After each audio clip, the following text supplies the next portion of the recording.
Well, hello, Grace Church. Great to see you. My name is Chris, and I'm the campus pastor at our Harrison Bridge campus. And it's my opportunity to do the teaching for all of our campuses this weekend. We are going to jump back into our summer series that we have been doing called Miracles of the Old Testament.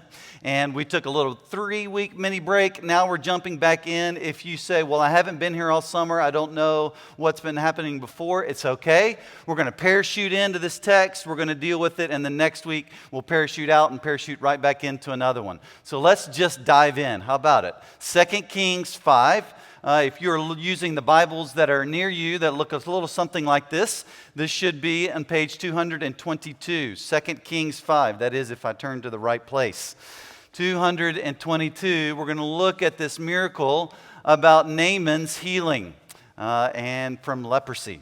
It's a great text, a great story. Some of you have heard it. Some of you have no idea what we're talking about. That's okay.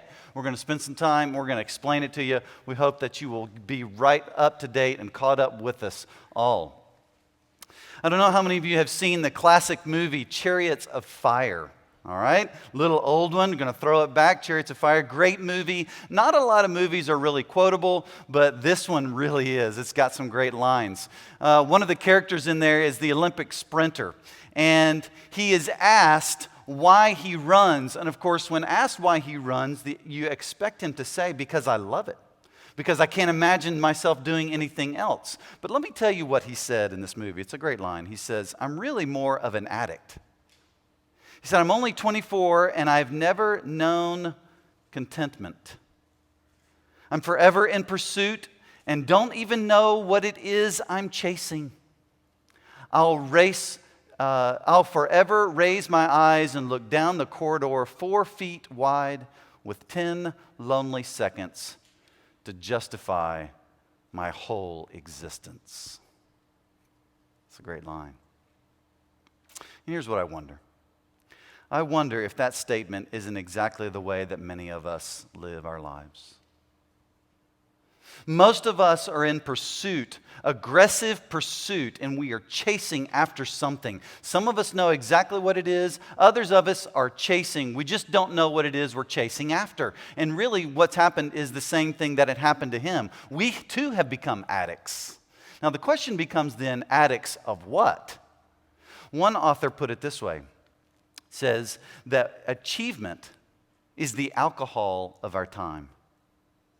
An achievement addict is no different from any other kind of addict. I think that's true of us.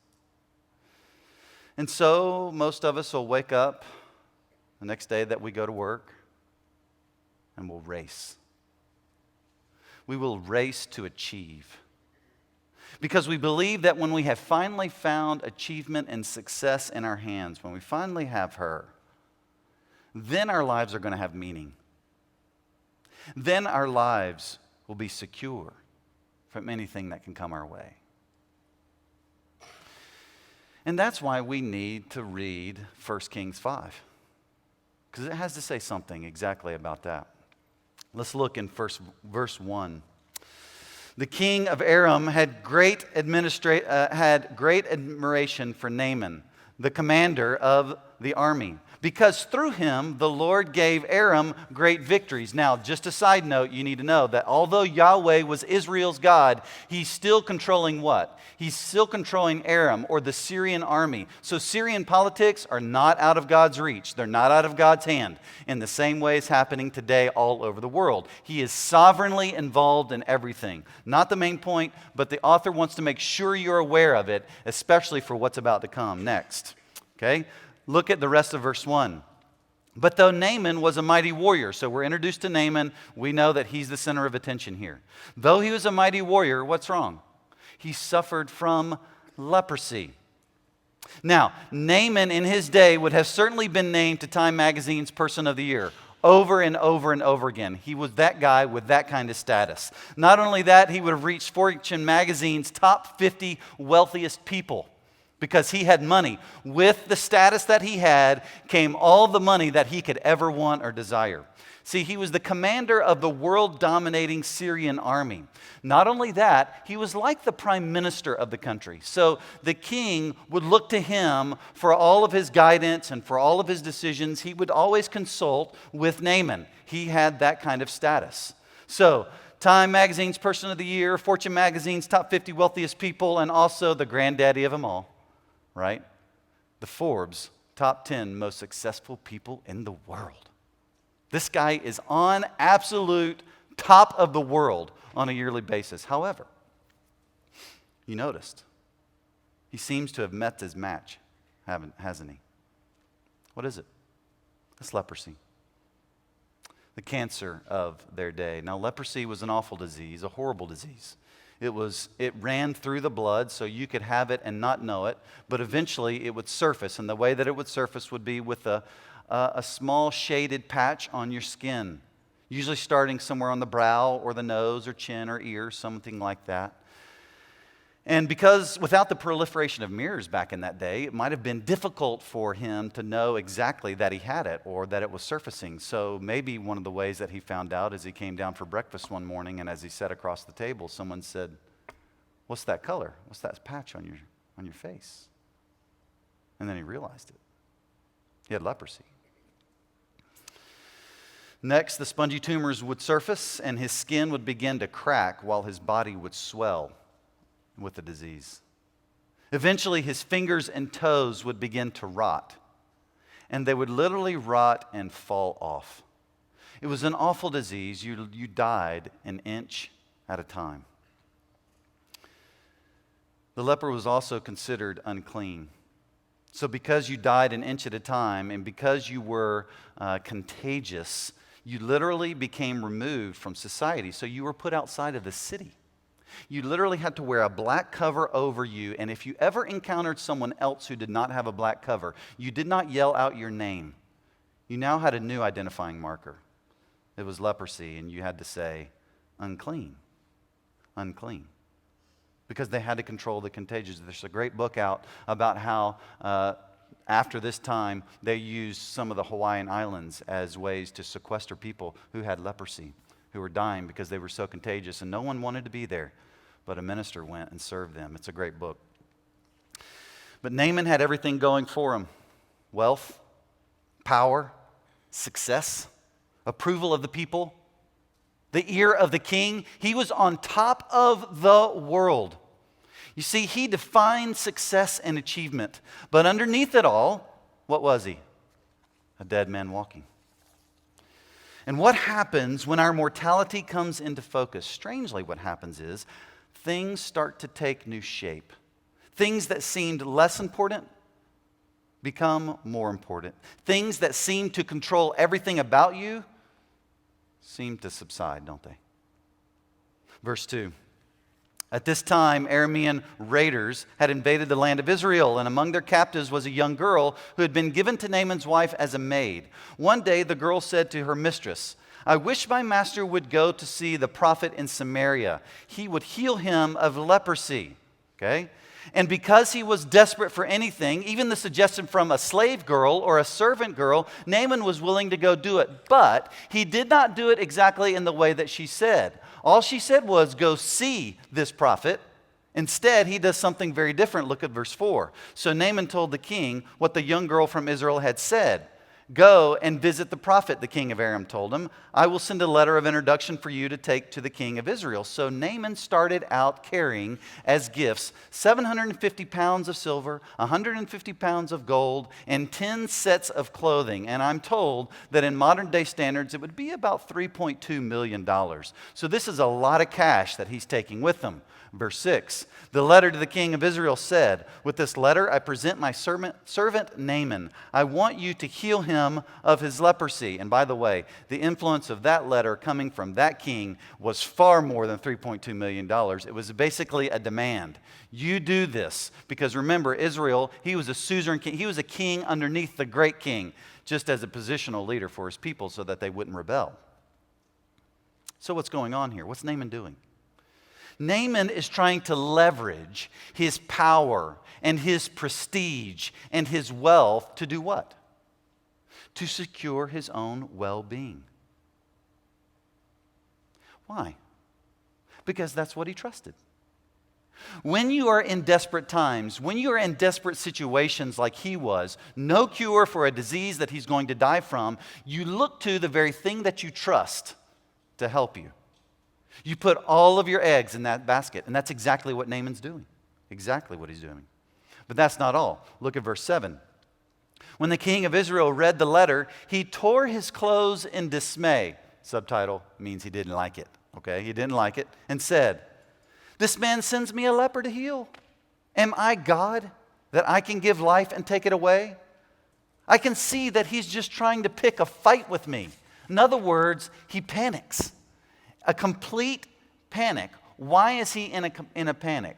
Here's what's going on behind this. The Syrian gods, as did all of the other gods, they worked on this principle that if you did something for them, or if you gave something to them, then what would they do, the gods? They would give something back to you. They worked on a bartering system, right? But here's what's happening. The king of Israel knows that Yahweh, the king of Israel, he doesn't work on that principle. You don't put Yahweh into your debt, forcing him to respond to you, you see. Naaman was after a tame God, but Yahweh, the God of Israel, the God that we serve, is wild. Naaman was looking to put Yahweh into his debt, but the problem is you cannot buy God. You cannot barter with him. You cannot try to do something that impresses him in order to get his attention. It's just not the way that he works. And yet, that's what we do, isn't it? We say, "Hey, look at my life. It's not that bad. I haven't killed anybody, at least lately, right? So I'm not that bad. I haven't embezzled money from my employer." I mean, the only time I really lie is in order to protect somebody else's feelings, right? Which is for good motivation. Some of us say that. Some of us think that. Some of us just live this way and we don't even know it. For some of you, that's what you're doing here this weekend. You are here at church because you think it's going to get you points. And when you get enough points, then you get a payback. So I'm coming to church in order to get him on my side, to get him to do what I want or what I think I need. So what you do is you go into the ATM, the divine ATM, you put your numbers in, you tell him everything you are, and you expect some cash to flow right out. You expect him to just give to you because you've done something.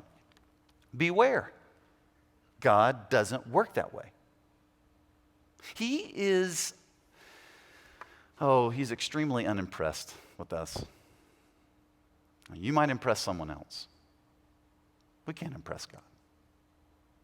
And yet we try to buy him off a paycheck, but he can't be bought. So what happens? Verse 8. But when Elisha, the man of God, heard the king of Israel had torn his clothes in dismay, he sent this message to him. "Why are you so upset?" Great line. We'll talk about it in a second. "Send Naaman to me. He will learn that there is a true prophet here in Israel." So he says, "Why are you so stinking upset?" Now notice the difference in the comparison here. The comparison is with the slave girl who's working for Naaman, who has this simple, trusting faith, where she knows that all she has to do is to send him there and he'll find healing. And then you have the king of Israel who, though he is underneath a greater king, still has position, still has somewhat power and influence, still has money. He is not a slave in someone else's house. And yet she is confident and he is in all-out panic about things. Here's what I want to say to you. It does not matter how much money you make. It does not matter what part of town you live in. It does not matter how many locks you have on your door. It does not matter your name or your reputation or your status or the place that you hold in your job or whether you own your business or whether you are subservient to someone else. It does not matter what kind of clothes you wear, cars you drive. influence you wield. Those things will never keep you from fear. They will never protect you from worry. As a matter of fact, I would say this, is the more that you have, the more that you've bought the lie. And the more that you're actually putting your trust in it, and the more you put your trust in it, the more likely you are to be in a complete panic. So you could be a slave girl with nothing, or you could be a king. That doesn't solve it. There's only one way to live a life that is not gripped by fear. That's to trust in the only one who gives you security in itself. That's God. So verse 9, Naaman goes to Elisha.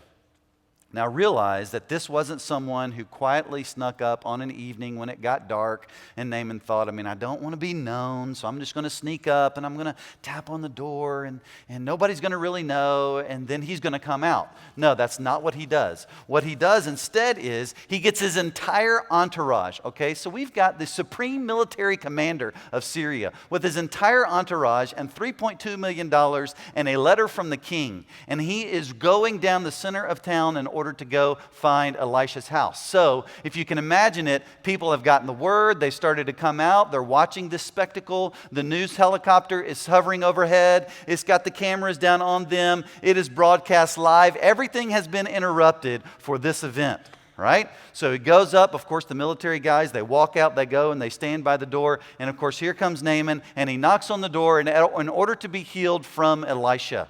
And what does Elisha do?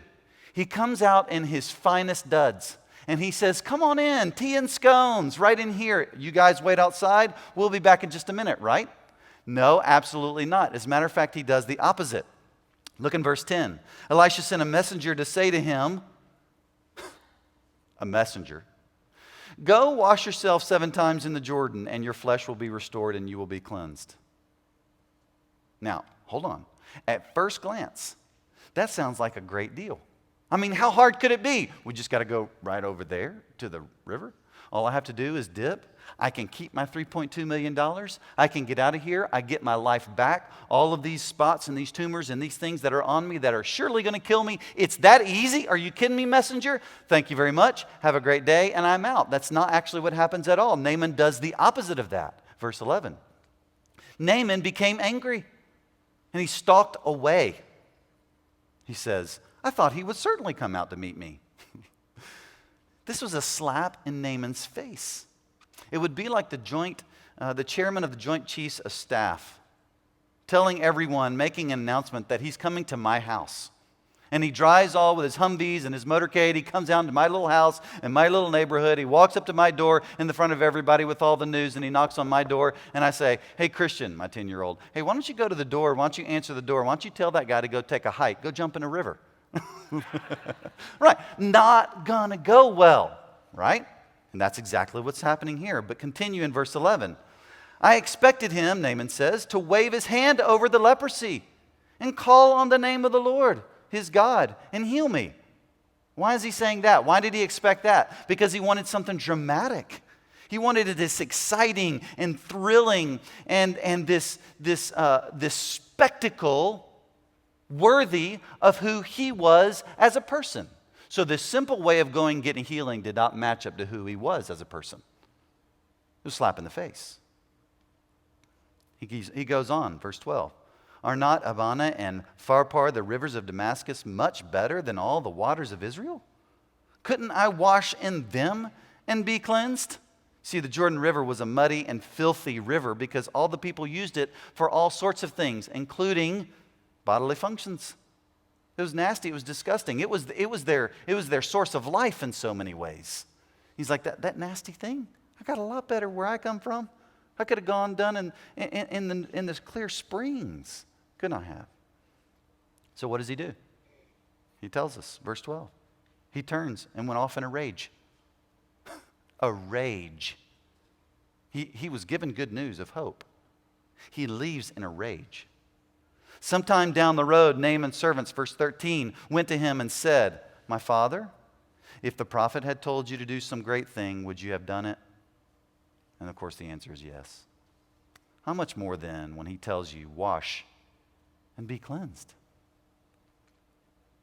You see, Elisha's response to Naaman is intentionally devised to expose Naaman's pride. If he had met him with the same exuberance that Naaman had come to his door, it would not have exposed the real issue, which was Naaman's pride. See, any child, any poor person, any educated person, any person of no status, any person who had never achieved much of anything, any person that did not have the position and the power and the money and the adulation of Naaman, anybody else like that could have gone and splashed into the river and been healed. This didn't take accomplishment.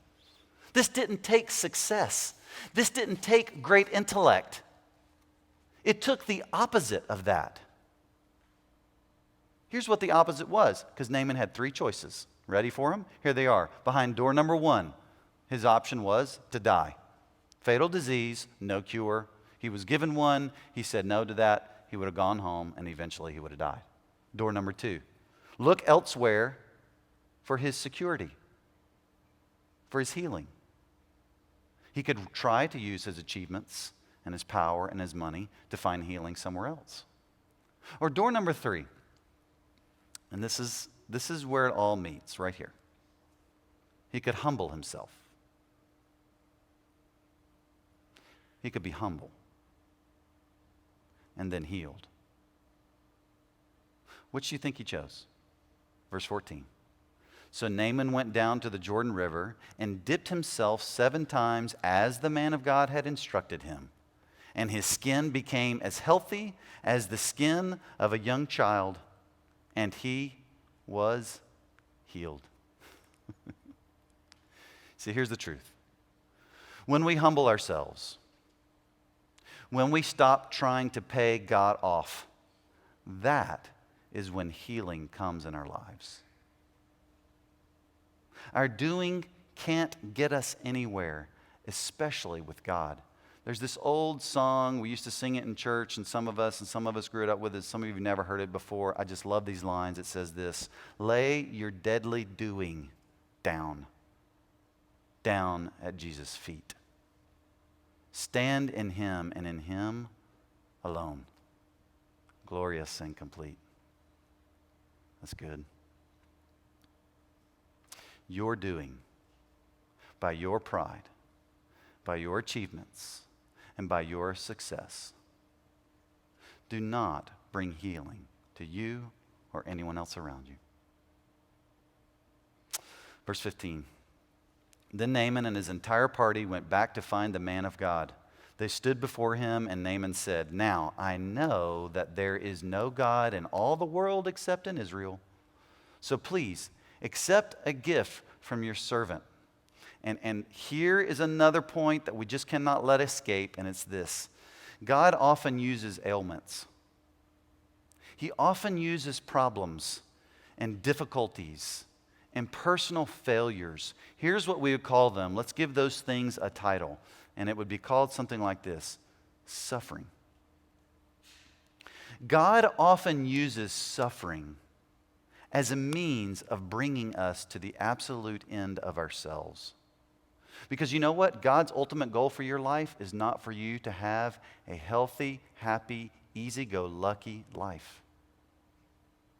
That's why our expectations with God oftentimes go unmet, because we think that's his goal. And if I come to him, and if I play this game, if I buy him off by being really good, then he's going to pay me back with an easy, breezy life. It's not the way he works. Because see, God uses suffering oftentimes in order to get you to the end of yourself. That's what he wants, in order for you to be able to look to him. Because that's where we go. And that's why he uses suffering in my life. That's why he uses personal failures in my life and in yours.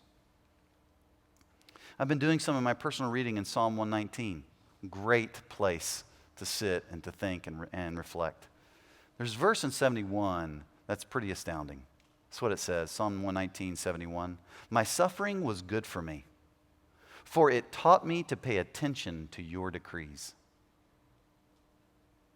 You see, here's the thing. Suffering is a gift. It's a strange gift. It's a difficult gift. It's an upside-down gift. But it's a gift nonetheless. My father-in-law is at this very moment fighting for his life against lymphoma. And you know, as we've walked through this process with him, it's helping him and helping us realize what really is important and what really isn't, where true hope and strength comes from, and where achievement and success fail. You know that while he's been in the hospital, nobody's ever said, were you an assistant or were you an associate? Were you vice or were you president? Did you wield a lot of control and power? No. Because when you're dealing with life and death, things change. I was talking to a guy in his mid-20s this past week who suffers from chronic back pain, and the doctors can't figure out why. He can't find any help or healing to it or any relief. And he told me that the more he was trying to find relief and really taking it in his hands, the more obsessed he became with it. So he's having to release and let it go. And let the back pain be used some way to him. This week I had the privilege of talking to a community group leader on our campus who's in his mid-30s with several very young children who has kidney cancer. And you have to ask, why? I don't know. But there's something here. The more it brings you to the end of yourself, the more you find Him. This isn't a game. It's not a sadistic thing that God uses. It's a gift. Now, there's something in this story we cannot miss. If we miss it, we've missed the whole point. So let's not do that, okay? Though the source of Naaman's healing was God, where did the message for his healing come from? Did you notice that? Where did the message come from? Of course you did. It's Mrs. Naaman's young servant girl, right? In those days of servants, they were treated like a beast of burden. In other words, you came, you worked, and when you couldn't work anymore, they would move you on, and they would find somebody else to do the work. You were really a commodity, a piece of meat in so many ways. And this slave girl, who was probably about somewhere between 12 to 14, maybe 13 years old, something like that, this little girl was captured by the raiding bands of Syrians. At best, that meant she was ripped from her family as she saw her family being sold off into slavery as well. At worst, she was ripped from her family and she saw her family killed, never to see them again.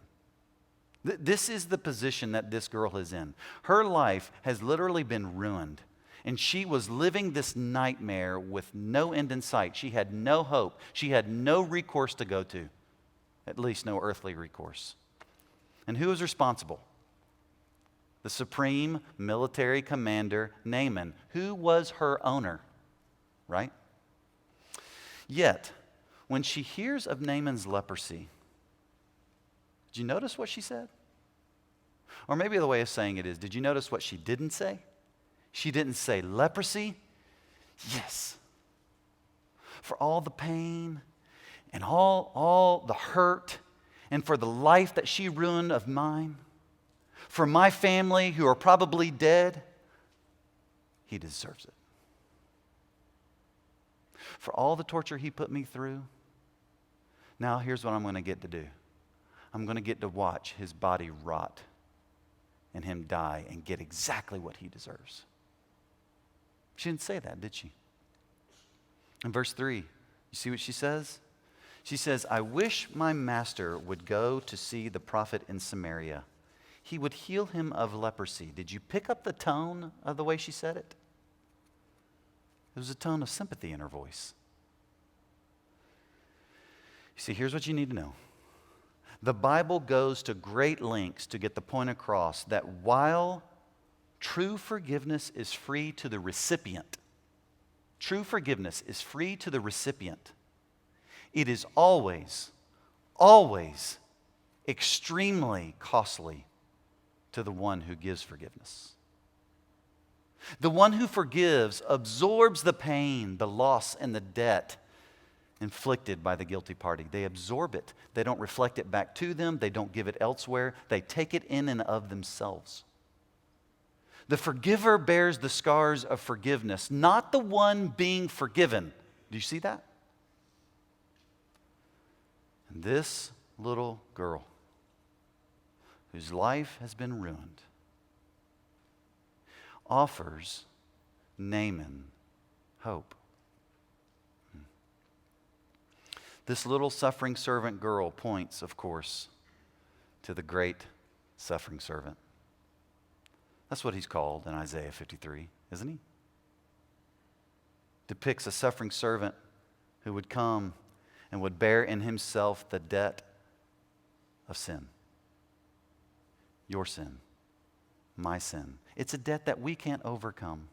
You see, the cost of our sin is infinite, so only the infinite, valuable one could come and pay for it. Jesus is the one who bore the scars of forgiveness. No success, no attainments, no achievements, no money, nothing you could ever have could ever deal with the sickness that every single one of us have inside of us. Only one who absorbed our pain could. So this little girl and this suffering servant that I've just talked about, who's Jesus, give life to 1 Corinthians 5, and I want to show it to you. This is the key, 1 Corinthians 5. It says this: instead, God chose the things the world considers foolish in order to shame those who think they are wise. And he chose things that are powerless to shame those who are powerful. Next verse says this: and God chose things despised by the world, things counted as nothing at all. Now stop right there. That's a 13-year-old girl who was despised by that world, who was counted as nothing, who had very little, if anything, to offer.